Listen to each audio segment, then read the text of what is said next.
یہ 20 T V کا اسلام مت سمجھیں. اللہ کو 23 ایئرس قرآن کے نزول میں لگا. توجہ دیجیے, 23 ایئرس خدا کو 23 سال قرآن کے نازل کرنے کا سلسلہ ہے. نبی آدم اعلان رسالت کے بعد 23 ایئرس, پورے 63 سال. پھر بھی توجہ دیجیے گا, افضل البشر بعد الانبیاء بالتحقیق کو نبی آدم فرماتے ہیں, اے ابو بکر, سفر و حضر میں صبح و شام میرے آزو بازو رہنے کی وجہ سے تم یہ مت سمجھنا کہ میں نے حقیقت محمدی کو سمجھ لیا ہے, میں نے محمد کی شان اور حقیقت کو رفعت کو سمجھ لیا ہے. نہیں, یا ابا بکر لم یعرفنی حقیقتا غیر ربی, اے ابو بکر میری حقیقت میرے رب کے علاوہ کوئی نہیں جان سکا ہے, کوئی نہیں جان سکا ہے. اس لیے یہ 30 دن اور 40 دن کا مسئلہ نہیں ہے, اس کو محسوس کیجیے اور اسی محسوسات کی دنیا میں مر جائیے. خدا کی قسم, مجھے جتنی بھی تم جہنمی کا لیول لگانا ہے لگا لو, مگر میرا جو لیول ہے بس محبت مصطفیٰ تیرے دل میں بٹھا دینا, یہی میرا لیول ہے. اس لیول میں مجھ کو آگے پیچھے مت کرنا. اور تم جو کہنا ہے کہہ دو, مشرک ہے بدعتی ہے جتنا کہنا ہے کہہ دو, مگر پیارے تم دیکھنا کہ یہی چیز تمہیں کام آئے گی. اس لیے کہ نہ نماز پوچھا جا رہا ہے, نہ حج پوچھا جا رہا ہے, نہ زکات پوچھا جا رہا ہے, بلکہ امام بخاری نے تو ایک ہی سوال کا ذکر فرمایا ہے اپنی کتاب میں کہ کیا کہتا تھا اس محمد کے بارے میں دنیا میں, کیا کہتا تھا اس محمد کے بارے میں دنیا میں. امام بخاری کی بخاری پر جو ناز کرتے ہیں ان سے پوچھئے کہ امام بخاری نے 3 سوال کا بھی ذکر نہیں کیا ہے, من ربک کا ما دینک کا, ان دونوں کا ذکر نہیں کیا ہے, صرف ما كنت تقول فی شان هذا الرجل, اے رسول کے بارے میں تو کیا کہتا تھا. کتنا عظیم عقیدہ ہے. امام بخاری بھی جان رہے ہیں کہ سنو, ساری چیزوں کا محور و محور قبولیت کے باب میں یا رد کے باب میں مصطفیٰ ہی ہے.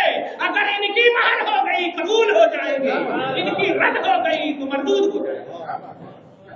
مسائل فلا تنہر, اے سائلو, اللہ تمہیں سائل کہہ رہا ہے. سوچو ذرا, اور کس کا سائل کہہ رہا ہے؟ ایمان کا. یار کسی ہماری بارگاہ میں آؤ مانگنے کے لیے نہیں, ایمان کی بارگاہ. تم مومن ہو, ایمان کے محتاج, لا الہ الا اللہ محمد رسول اللہ کے محتاج, ہر زاویے سے تم ان دونوں کے محتاج ہو. حدیث کو لے آتے, لا الہ الا اللہ کہا دخل الجنہ, جس نے لا الہ الا اللہ کہا دخل الجنہ, وہ جنتی ہے. ان سے ذرا پھر وہی ایک نسخہ جو دے رہا, ان سے پوچھیے ذرا, آپ پڑھیے ایمان, کلمہ پڑھیے, لا الہ الا اللہ, چپ رہیے بس, کیونکہ آپ نے یہی بول رہے ہیں جس نے لا الہ الا اللہ کہا جنتی, مگر آپ محمد رسول اللہ نہیں پڑھ رہے. تو اب آپ بتائیے جنتی ہے یا نہیں؟ حدیث بول رہے ہیں امت کے سامنے, من قال لا الہ الا اللہ دخل الجنہ, جس نے لا الہ الا اللہ کہا وہ جنتی ہے. توحید زوردار ہونا, توحید زوردار ہونا. تو ان سے پوچھئے کہ کیا لا الہ الا اللہ ہی آپ کے لیے اگر کافی ہے تو آپ اپنا ایمانی حصہ بتائیے. وہ ہرگز نہیں لا الہ الا اللہ صرف پڑھیں گے, ان کو محمد رسول اللہ پڑھنے بغیر چین ہی نہیں آتا, چین ہی نہیں آ سکتا. تو آپ پرسنل لا الہ الا اللہ محمد رسول اللہ پڑھیں اور امت کو صرف لا الہ الا اللہ کا درس دیں. یہی سمجھنا ہے پیارے. میں پوچھتا ہوں, لا الہ الا اللہ کس نے کہا؟ لا الہ الا اللہ کس نے کہا کہ جس نے کہا کہ وہ جنتی؟ توجہ دے رہے, ہم نے نہیں کہا, رسول اعظم نے کہا. تو قول مصطفیٰ کا ہے, قائل مصطفیٰ ہے. توجہ دیجیے, کہنے والے مصطفیٰ ہے, اور قول کا اعتبار بغیر قائل کے معتبریت کے ہو ہی نہیں سکتا. جیسے کوئی شرابی آپ کو کہے چلو جی نماز پڑھتے ہیں, آپ چل چل چل چل, ایسا رد کرتے ہیں. اگر کوئی نمازی کرتے ہیں چلیے نماز پڑھتے ہیں, تو آپ کو بھی رد نہیں کریں. کیوں؟ قائل اچھا تو قول بھی اچھا. شرابی کا قول تو اچھا ہے مگر شرابی اچھا نہیں, اس لیے معتبر نہیں ہوا, اعتبار نہیں کیا آپ نے. تو اب رسول نے کہا جس نے کہا لا الہ الا اللہ وہ جنتی, تو یا رسول اللہ یہ تو آپ کہہ رہے ہیں, تو اگر آپ پر میرا اعتماد نہ ہو تو ہم آپ کی بات کیسے مانیں؟ رسالت کی اہمیت کو سمجھے بغیر قول مصطفیٰ سے مسئلہ بن ہی نہیں سکتا. رسول کو اپنی زندگی کے محور ایمان بنائے بغیر کوئی مسئلہ بن ہی نہیں سکتا. تو اب کلیئر کر دوں, کوئی بھی حدیث مصطفیٰ کو چھوڑ کر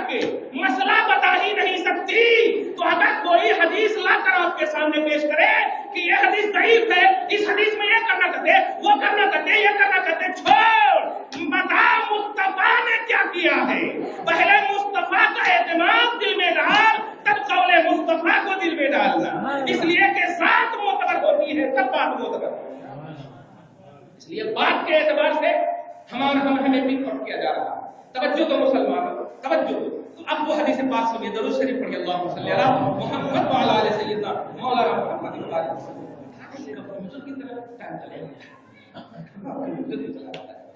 خیر، اللہ تعالیٰ آپ سب کی حاضری کو قبول فرمائے۔ توجہ دیجیے، اتنی اچھی حدیث ہے کہ انشاءاللہ کبھی نہیں بھولیے گا۔ اور جو لوگ بولتے ہیں یہ ضعیف ہے وہ ضعیف ہے، تو سمجھ جائیے یہ بات والے ہیں، ذات والے ہیں۔ ہمیں باطونی نہیں، ہمیں ذات والے چاہیے۔ ہاں، ہمارا کلمہ لا الہ الا اللہ محمد رسول اللہ، ہمارا کلمہ لا الہ الا اللہ قول رسول اللہ نہیں، محمد رسول اللہ۔ ذات کا کلمہ ہم نے پڑھا ہے، تو مومن ذات کی بنیاد پر ہوئے ہیں۔ توجہ دیجیے گا، اور وہ بھی ضعیف کی بنیاد پر۔ آپ استغفر اللہ معاذ اللہ، اگر ایسا کوئی بولے تو اب آج کلیئر کر دوں میں، نماز اللہ کے واسطے اور اقامت رسول اللہ کے واسطے۔ سبحان اللہ، یہ پوائنٹ ہے جو عظیم حدیث کے حوالے سے بول رہا ہوں۔ میں سوچتا تھا آج تک یہ وقت سے پہلے کیوں کھڑے ہو جاتے ہیں؟ توجہ دیجیے گا، بہت دن سے میں یہ سوچ رہا تھا، حالانکہ میں نے لکھ بھی دیا ہے، بہت سارے مسجدوں میں وقت اقامت بیٹھنا، انگلش میں بھی اردو میں بھی لکھ دیا ہے، مگر جو محسوس بولتے ہیں محسوس کر رہا تھا، مگر آج محسوس ہو گیا صبح میں تحقیق کے اعتبار سے۔ توجہ دیجیے گا، نماز اللہ کے واسطے پڑھنے آتے ہیں آپ، اور اقامت جو ہوتی ہے وہ رسول اللہ کے واسطے ہوتی ہے۔ اب حدیث پاک سنیے، بخاری، مسلم، جامع ترمذی، اب صاحب کتاب کا حوالہ دے رہا ہوں، صاحب کتاب کا حوالہ۔ آقا علیہ السلام، حضرت ابو قتادہ راوی حدیث، اذا اقیمت الصلاۃ، توجہ دیجیے، اذا اقیمت الصلاۃ فلا تقوموا حتى ترونی۔ ایک جملے پہ غور کیجیے گا، مزہ آتا ہے۔ جب نماز کے لیے اقامت کہی جائے تم کھڑے مت ہونا جب تک نبی نہ آ جائے۔ سبحان اللہ،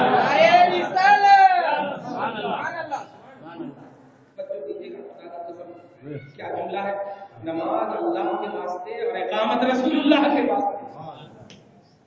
جب نماز کی اقامت کہی جائے تو تم کھڑے مت ہونا جب تک نبی نہ آ جائے۔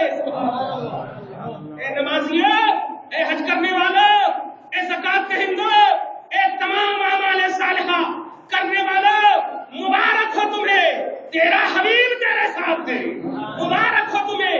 اگر اس تصور میں خدا کی قسم زندگی کاٹو گے تو بخاری ہی کی حدیث تمہیں خوشخبری دے رہی ہے، نماز اس وقت تک مت کھڑا کرنا جب تک کہ نبی نہ آ جائے، نبی نہ آ جائے۔ اب کہنے والے کہیں گے ارے یہ وہ رسول اللہ کے زمانے کی بات ہے، تو وہ پہلے ہی کہہ دیا ہے میں نے، پیارے، جب رسول اللہ کے زمانے کا کلمہ لا الہ الا اللہ محمد رسول اللہ تھا، اور اس کی میننگ یہی تھی اللہ کے سوا کوئی معبود نہیں، محمد اللہ کے رسول ہے، اور آج بھی وہی کلمہ ہے، اللہ کے سوا کوئی معبود نہیں، محمد اللہ کے رسول ہے، تو جب ایمان میں ڈیوائیڈیشن نہیں تو ہمارے تصور میں بھی ڈیوائیڈیشن نہیں ہوگا، ہمارے خیال میں بھی ڈیوائیڈیشن نہیں ہوگا۔ اے نمازیو، نماز پڑھو مگر خیال مصطفیٰ میں پڑھو، نماز اللہ کے واسطے پڑھو مگر انتظار مصطفیٰ کا کرو کہ یا رسول اللہ آ گیا ہوں خدا کی بارگاہ میں، سرکار اس بارگاہ کی مقبولیت کی سند بس آپ ہے ہمارے لیے۔ اذا اقیمت الصلاۃ فلا تقوموا حتى ترونی، عربی پر غور کرے، اتنا مزہ آ جائے کیا ہے کہ جب نماز کے لیے اقامت کہی جائے تو تم کھڑے مت ہونا جب تک کہ نبی کو نہ دیکھ لو، جب تک کہ نبی کو نہ دیکھ لو، جب تک کہ مصطفیٰ کو نہ دیکھ لو، جب تک کہ آقا کو نہ دیکھ لو۔ یہ حدیث پاک کے حوالے سے خدا کی قسم، خبردار خبردار جو لوگ کہتے ہیں نہیں نماز میں یہ خیال آ جائے وہ خیال ایسا بھی دھیان ہی نہیں، میں بیسیکلی مثبت انداز میں آپ کو بتانے جا رہا ہوں، محبت کے حوالے سے آپ بس یہی سن کر کے ہمیشہ رہیے، سب کچھ بن جائیے گا، جو کھانا بھی کھائیے، آپ دن بھر کھاتے رہیے نا بریانی، دن بھر کھاتے رہیے، دن بھر بھوکے رہیے نا، ہم کچھ نہیں کہیں گے، مگر خدا کی قسم اپنے نبی کے لیے